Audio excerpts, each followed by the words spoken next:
feet, and what are you going to be? Oh, I'll be a doctor, a lawyer, clergy, you know. And there used to be an actual career path.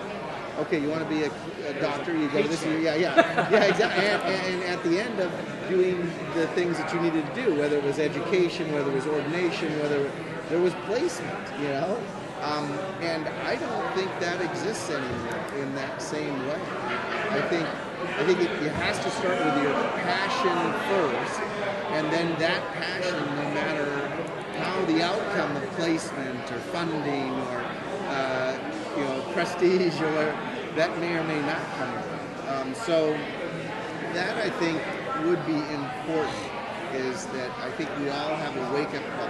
And quite honestly, it happened a few years ago in ministry. It is happening in every industry right now. I think the money actually and the placement and opportunity faded away in the church faster than it did in Detroit, or in Motor City, or in the textile industry, whatever. It's but I also think in the same way that we've considered, like, oh, I'll be able to go in and get on, the machine line and turn this wrench and click this widget, where I don't think those jobs exist, I don't think there's any pastoral jobs where, okay, I'll come in and I'll preach, and then after I preach, I'll go to the fellowship hall and sit with people. I don't know that those widget jobs exist. I do know that there is a lot of room for innovation, a lot of room for startups, a lot of room for being about solving the problems, So do we need a new widget car line? Well, probably not, if it's going to get 4 miles of the gallon and use, petroleum, But what if you could figure out a new way of getting a person from A and B in a socially responsible way, that's fuel efficient, that's cost effective, that doesn't take up as much room on the road? Now you solve something. So how do we encourage people to grow, discover who they are, move forward in their desire to serve God, serve their neighbor? I mean, innovation in that, it's the same thing. There is going to be plenty of opportunity for that. But there's not a lot of schools for that. There's not a lot of, so I would just say that from the outcome. Have a real strong desire, vision, Just a side note, that vision can play out in a number of different ways. Sometimes it's geographical, so you really feel called to a particular area, or a particular city, or a particular area of a city. That's one area. Another could be feeling called to a particular socioeconomic group, or a certain slice of the culture, right? Certain target age group, or ethnicity, or socioeconomic background, whatever it might be. Or it could be feeling called to create a certain type of church, which is what we talked about here. So those are different ways. Vision's a big word, but it's almost like what that vision can come to you in a number of different ways. And then it's finding a church that resonates with you, right? That leadership, that power structure, wherever the power structure is held, either the pastor or the board or however that plays out in that individual church or region, believes in that vision and can see that vision is authentic in you. Because if they can't see it in you, nobody else is probably going to be able to see it in you.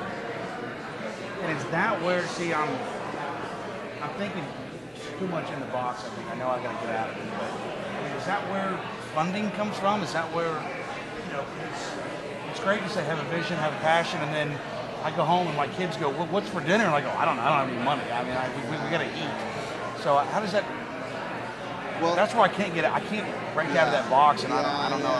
And here is the hard reality, I think, and again, we're talking about missional.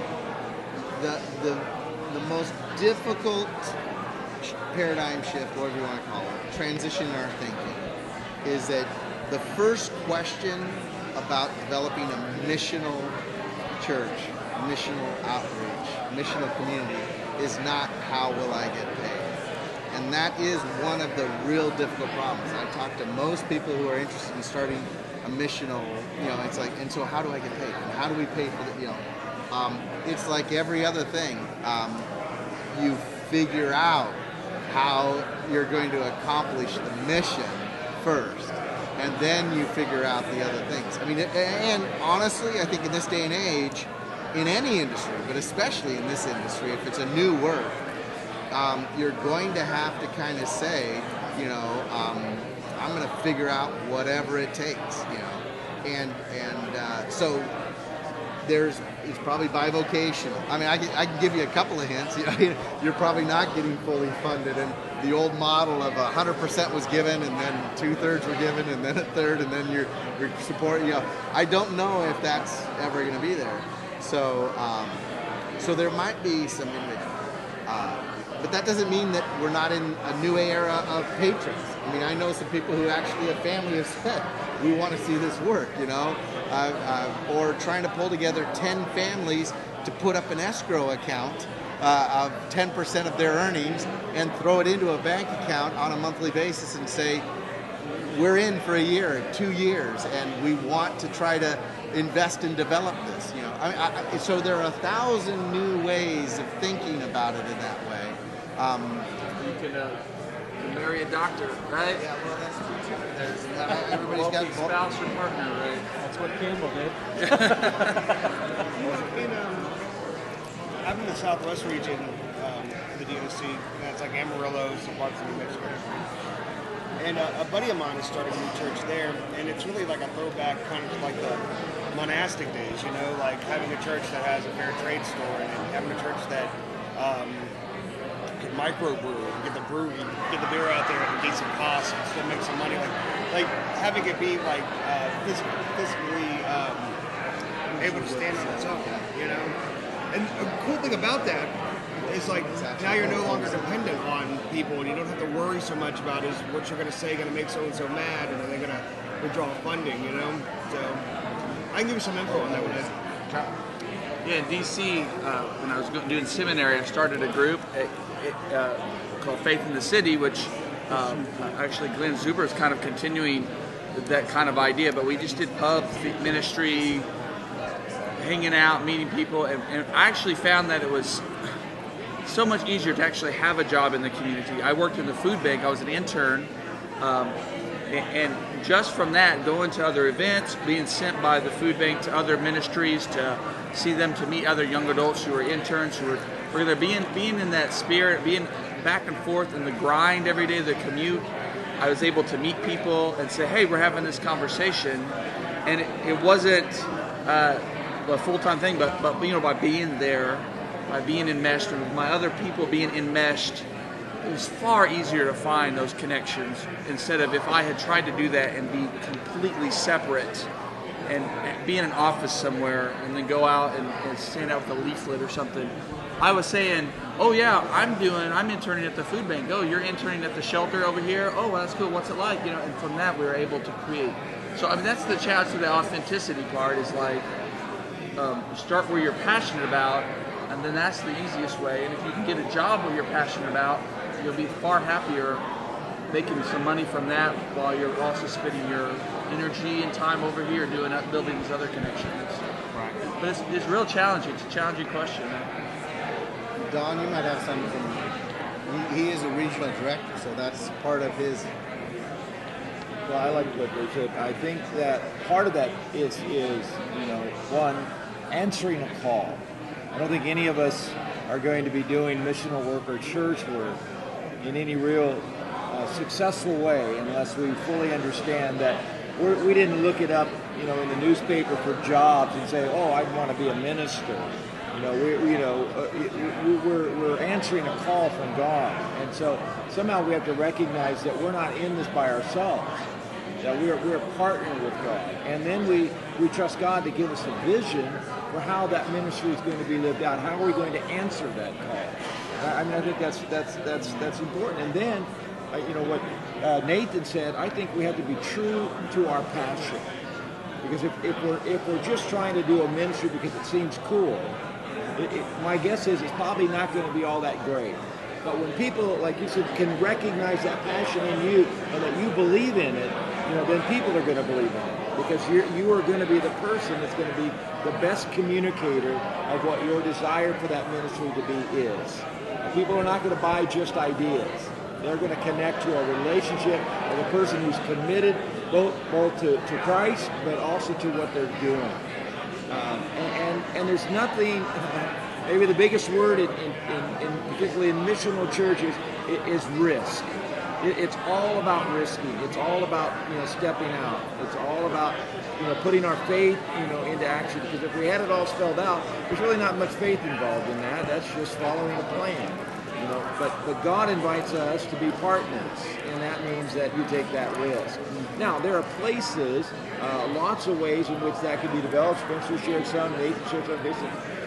It's also looking around to your regional body. Maybe there's a way in which you can, they will commission you or offer some line of support or those kind of things. But it's never going to be like it used to be. We're not going to be able to say, we got this chunk of money, gosh, we're just waiting for somebody to come along and spend it for us. It's not going to be that way any longer. But it's going to be engaging your community. But when you open up that door into the life of a community, you'll find a hunger. And from that, you're going to find people who are willing to sacrifice. They're willing to give because they bought into your vision and your passion to transform the world. So I just say that you gotta wrestle with that. You gotta pray about that. You gotta really own it, and then miracles do happen. I'll tell you one of the things that was amazing to me was I was a pastor for 2 years, the last 5 as a lead pastor, and I was so busy with my staff developing all these different events and experiences and small groups to get people into, and that included missional opportunities. Like we were both attractional and missional, so it wasn't trying to just get people in the church. We're doing things outside, right? And then all of a sudden, 3 years ago, I transitioned out of ministry. I started a business on my own. I wasn't on staff anymore at a church. I also quit working 70 to 80 hours a week. And then I realized that all those things that I was so busy trying to get people to involved in, I didn't want to be involved in those things. My kids didn't want to be involved in those things. So I was sitting there dreaming up all this stuff that I wanted to get people involved in, and then I started talking to other normal people. They didn't want to be involved in that stuff either. Yet I spent all this time. So then I started learning what it felt like to be an average person. And then I started going, well, what would I want to be involved in? All of a sudden, because now I didn't have a full-time ministry staff position, I had a whole different perspective on what it meant to follow Jesus without being on a church staff. So it was one of my biggest fears of not having a full-time ministry role. But then, now that I don't, I love it. I love not being in a full-time ministry role. I have a totally different perspective on church and life and following Christ and family life. And so one of the scariest things for you, if you were to plant a church, may be actually being bivocational. And it may be, as Nathan said, the best thing you could have ever done. If everyone was in the sunshine, we'd all get sunburned, and there would be no one in the shade to take care of the sunburn. So there's all kinds of us out there, and I know Oklahoma. It's going to be the last nut to crack. I mean, that place is insane, how crazy it is. But thank God you were there to be that island for those people. And I don't think I would generally disagree with them. No, you need to do it. But there's my wisdom and age that I've experienced. Don't get your ass handed to you if you don't need to. Not right now. And that's sort of our feeling, I think, is to be changed from within. Because it's really easy to stand up and to take a stand and then, get kicked out or whatever. And that's been my experience with some of my friends in the American Baptist churches is their churches have been disfellowshipped, been kicked out, their ordinations have been denied, and for me as an ally, especially, I feel like my fight is within. And that's why, and so like I heard Mel speak last night and I was like, that's great, but I'm going to still engage in those conversations because somebody's got it. we can't all, yes, we need to stay away from the abusers and the people who are, but some of us have got to stay in the fight, and I think that's the role of allied people too, is to say it's our place to step in. And so in small town, translating that to small town Oklahoma, I think our role is really to stand in and be a voice, but be within the community, and not coming to break down the walls, but to gently start to push the walls. I guess that's the best way.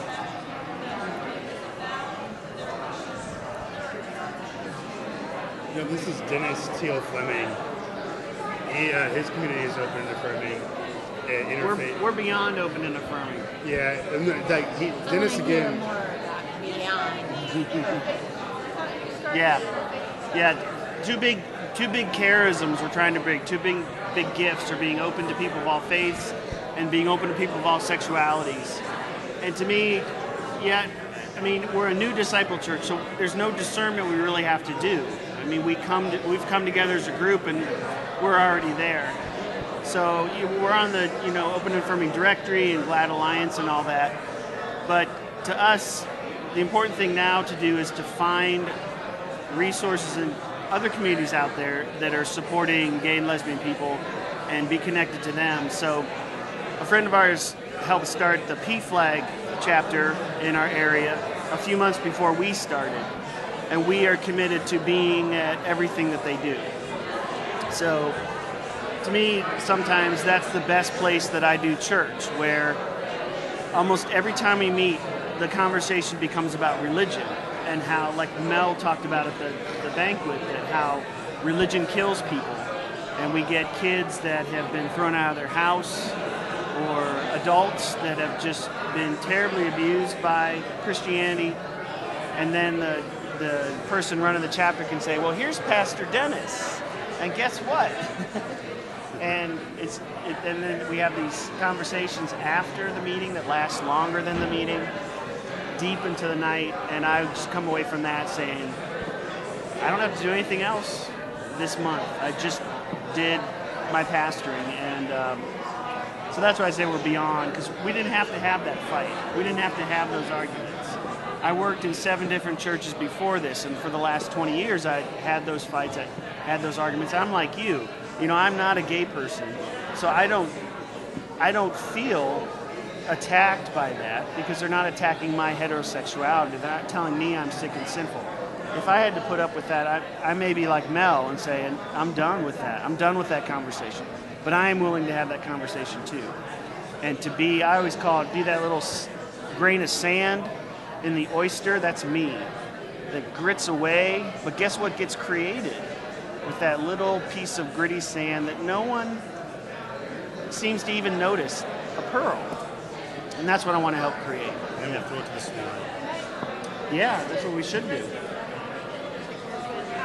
I have witnessed people go from being anti-homosexual to full embracing. Yeah. I have witnessed that through conversations, so I won't give up on it. Because for me, it's the gospel that we preach, to convert people. Yeah, because and I've seen that and stuff. So I do right now where we're at.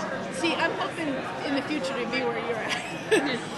We're hoping. My husband and I have a dream of starting. My husband and I have a dream of starting our own church. I actually grew up in a startup American Baptist congregation in Alaska. Did you hear what Rich said? Rich from San Diego. If you want to be missional, get your church to start anywhere. Yeah. Oh yeah, I agree with that. And my plan is in 5 years. So in 4 years from now, we should be starting another community. So we'll Open Hearts Gathering will be 5 years old, and then I want to talk to the community about, okay, where are we going to help with next? And especially where we are, there aren't a whole lot of disciples churches in Western North Carolina. So we got 10 counties that to me are the mission field. Every church should be born pregnant. And where we are, I'm saying every the disciples are a county seat kind of church. And let's go to every county seat and start something. So it's exciting to me. I was a lifelong Catholic up until last year, and it's just, and it's so exciting. Yeah. I want to say also that just being O&A, and I've belonged to 2 congregations one in Northern California that was, and one in Southern California now that is. They both still are. And it still doesn't set anything in concrete. The one you lose some of the members going through the process. But those that you keep may still not be affirming fully. They may not know that when we have Prop 8 come up in California, oh, we got to do this again? I didn't know we meant that. I thought we fought this fight. We're done. We fought a fight. We're done. I don't want any more. You know, and that's kind of what we going through our process. We lost some people. We lost one couple were members for 67 years. And we with lost. it goes the money. Yes. Oftentimes. But I will tell you this. But it doesn't. Personally, I'd rather work at 7-Eleven and minister in a context that does mission with their heart than writes checks and pays my ass a six-figure salary. That's right. And now let me tell you that Open Hearts Gathering has no building, and I'm not getting a salary. I'm getting zero. It's out of Steve's house. Yeah, we work out of Steve's house most of the time. We go. Steve Knight does Hope Partnership. The handsome fellow over there. Yeah. And I've talked to a lot of churches that are connected with Glad Alliance and are open and affirming churches, and I haven't heard one person say, well, once we did this, our church just fell apart. What I hear people saying is once we did this, people started coming. Mm-hmm. And that's the thing. That's the thing about money. If they are going to go, you know, I wish they wouldn't, but, you know, if the budget, it falls apart and you don't have money, you don't need money to be a church. Because, you know, the number one thing, you don't need a budget for love. Yeah. And you don't need a budget for relationships. The gospel doesn't come with a bank account and line items. And expensive, none of that. And one of the greatest things that we can do as a church is stop worrying about institution. That's why we need to kill this damn thing. Mm-hmm. It needs to die. We all need to get some sort of courage and move in the spirit and kill those things that are holding us back from really being a gospel. Mm-hmm. Now, I say that blanket statement with the nuance to say, I talk in big, huge, sweeping ways. Not everyone's going to fit in that paradigm as you shared your story. So where's the Spirit convicting you? Where are you living dangerously? If you're not waking up excited and going to bed terrified of what you're doing in ministry, you need some rest. Because you're burned out. And you should not be in ministry right now. Not that you're not called to ministry, but you need to be loved on. You need to recuperate. Because right now, we're in an inefficient system with a very dysfunctional appetite. We want to save what's dying. And what we've forgotten is that in death comes new life. We're afraid of resurrection. We don't trust resurrection. And you tell them about this? Oh, and our motto, we're fertilizing the future with the wisdom of the past. And this has become a great resource for a lot of us to be a place of support. In fact, Phil Snyder wrote an article yesterday or the day before. Do you want young people in the church? Become open and affirming, damn it. That's all you need. That's all you need. And that was the article. I went, damn it, I should have written that. I've been thinking that for the last year, but damn it, Phil's And really it's good. True. Yes. It is In absolutely our church true. in Southern California, you can have the worst bringing music. families. You can have a 90-year-old preacher. Too, because all of my friends in Boston that don't go to church, they're Republican, they're Democrat, they're Independent, they're whatever. They all believe in that everyone should have the right to marriage. Yeah. They all do. And you would get, and a lot of them won't go to church because of that. That is the issue. Absolutely. That keeps them from church. And imagine, and I want you to. No. else. It's that issue. And I want you to go back to your region, and I want you to be missionaries.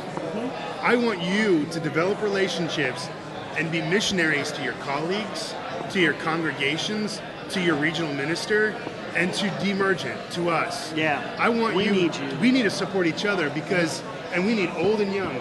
Missional is not an age.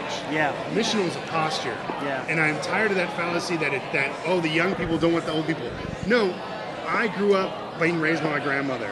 I desperately need relationships of older adults. We need all generations. Yeah. You know, I want mentors, and I also want to heed the idea of the mentoring. There was a gentleman, and one of the pastors told that hey, all you white people, go get non-white mentors. Yes. Okay.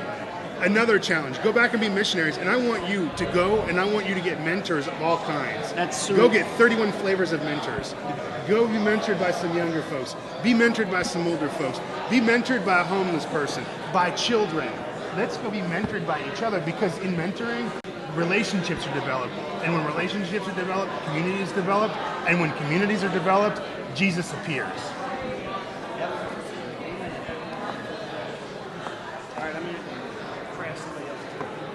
One other thing I wanted to ma'am. tell